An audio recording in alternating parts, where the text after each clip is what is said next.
4 जून दैनंदिन ज्ञानेश्वरी अध्याय 13वा प्रकृती पुरुष विवेक योग. अलंकापुरी पुण्यभूमी पवित्रम तेथे नांदतो ज्ञान राजा सुपात्र. तया आठविता महापुण्यराशी नमस्कार माझा सद्गुरु श्री ज्ञानेश्वरांसी. इंद्रियार्थेषु वैराग्यम मन अहंकार एवच. जन्म मृत्यू जरा व्याधी दुःख दोषानुदर्शनम. आणि विषयाविखी नैराग्याची निकी पुरवणी मानसिकी जितियाती. वमिलिया अन्ना लाळ न घोटी रसना का अंग न सुये अलिंगना प्रेताचिया. विष खाणे नागवे जळत घरी न रिगवे व्याघ्र विवरा न विचवे वस्ती जेवी. धडाडीत लोहरसी उडीन घालावे जैसी न करवे उशिशी अजगराशी. अर्जुना तेने पाडे जयासी विषय वार्ता नावडे. नेदी इंद्रियाचे नितोंडे कायीची जावो. जयाचे मनी आलस्य देही अतिकार्ष शमदमी सौरस्य जयासी गा. तपोव्रतांचा मेळावा जयाचे ठाई पांडवा युगांत जया गावा आतु येता. बहु योगाभ्यासी हाव विचनाकडे धाव न साहे जो नाव संगाताचे. नारांचांची अंथुरणे पूय पंकी लोळणे तैसे लेखी भोगणे एईकीचे. आणि स्वर्गाते मानसे एकोनिमानी ऐसे कुहिले पिशित जैसे श्वानाचे का. ते हे विषय वैराग्य जे आत्मलाभाचे सभाग्य येणे ब्रह्मानंदायोग्य जीव होती. ऐसा उभय भोगी त्रासू देखसी जेत बहुवसू तेत जाण रहिवसू ज्ञानाचा तू. आणि सचाडाचे परी इष्टापुरते करी परी केले पण शरीरी वसोने दी. वर्णाश्रम पोषके कर्मी नित्य नैमित्तिके तया माझी काही न ठके आचरता. परी हे मिया केले की हे माझे निसिद्धी गेले ऐसे नाही ठेविले वासने माझी. जैसे अविचतपणे वायुसी सर्वत्र विचरणे का निरभिमान उदेजने सूर्याचे जैसे. का श्रुती स्वभावता बोले गंगा काजे विन चाले तैसे अवष्टभीन भले वर्तने जयाचे. ऋतू काळी तरी फळती परी फळलो हे नेनती तया वृक्षांची ऐसी वृत्ती कर्मी सदा. एवं मनी कर्मी बोली जेत अहंकारा उखी झाली एका वळीची काढली दोरी जैसी. संबंधे विन जैसी अभ्रे असती आकाशी देही कर्मे तैसे जयासी चिगा.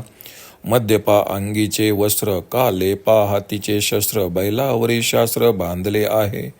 तया पाडे देही जया मी आहे हे सेची नाही. निरहंकारता पाही तया नाव. हे संपूर्ण जेथे दिसे तेथेची ज्ञान असे.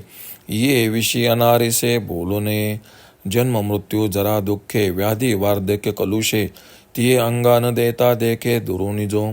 साधुखू विवंसिया का उपसर्गो योगिया पावे उनिया प्रिया उथंबा जेवे.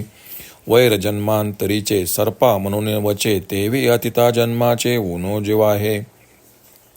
डोळा हरळन विरे काही कोतन जिरे तैसे काळीचे न विसरे जन्म दुःख. म्हणे पूय गर्ते रिगाला आहा मूत्ररंध्रे निघाला कटारे मिया चाटिला कुच स्वेदो. ऐसे ऐसिया परी जन्माचा कांटाळा धरी म्हणे आता ते मी न करे जैने ऐसे होय. आणि विषयाविषयी पूर्ण वैराग्य असावे म्हणून ज्याच्या मनाला जिवंत म्हणजे पूर्णपणे मदत आहे. उलटी पुन्हा प्यावे खावे अशी जिभेला कधीही इच्छा होत नाही. किंवा प्रेताला आलिंगन देण्याकरता जसे कोणीही आपले अंग पुढे करीत नाही. कोणालाही विषभक्षण नको असते. पेटलेल्या घरातच कोणीही शिरत नाही. किंवा वाघाच्या गुहेत जशी वस्ती करता येत नाही. रसरशीत लोखंडाच्या रसात जशी उडे घेवीत नाहीत. किंवा अजगराशी जशी उशी करता येत नाही. अर्जुना त्याप्रमाणे ज्याला विषयांची गोष्ट काढलेली खपतही नाही म्हणून जो इंद्रियांच्या तोंडाला एकही विषय लागू देत नाही. जो मनाने सुस्त वृत्तीचा देहाने कृश व ज्याला शमदम मनोनिग्रह व इंद्रिय निग्रह यांची फार आवड असते. अर्जुना जो नेहमी तपाचरण व व्रताचरण आचरितो व ज्याला गावात अगर लोकवस्तीत येणे म्हणजे प्राणसंकट वाटते. ज्याला योगाभ्यासाची फार हवस असून निर्जळ ठिकाणी वास करण्याची आवड असते. ज्याला जणू समुदायाची गोष्ट काढलेली सहन होत नाही. बाणांच्या शयेवर झोपणे किंवा घाणीत लोळणे त्याप्रमाणे त्याला इहलोकीचे सर्व भोग वाटतात. व स्वर्ग सुखाच्या गोष्टी ऐकून ज्याला मनात येते ते भोग सडलेल्या कुत्र्याच्या मांसासारखे वाटतात. विषय वैराग्य म्हणतात ते हेच आहे. यानेच आत्मलाभाचा भाग्योदय होतो व जीवाला ब्रह्मानंदाची योग्यता प्राप्त होते. असा ऐहिक व पारलौकिक भोगाचा तुला जिथे अत्यंत वीट आले दिसेल तिथे ज्ञान रहिवासी आहे असे समज. आणि जो आस्थापूर्वक यज्ञांदी व तलाव, धर्मशाळा वगैरे परोपकारांची कर्मे करतो, परंतु मनात केलेपणाचा यत्किंचितही अभिमान उसू देत नाही.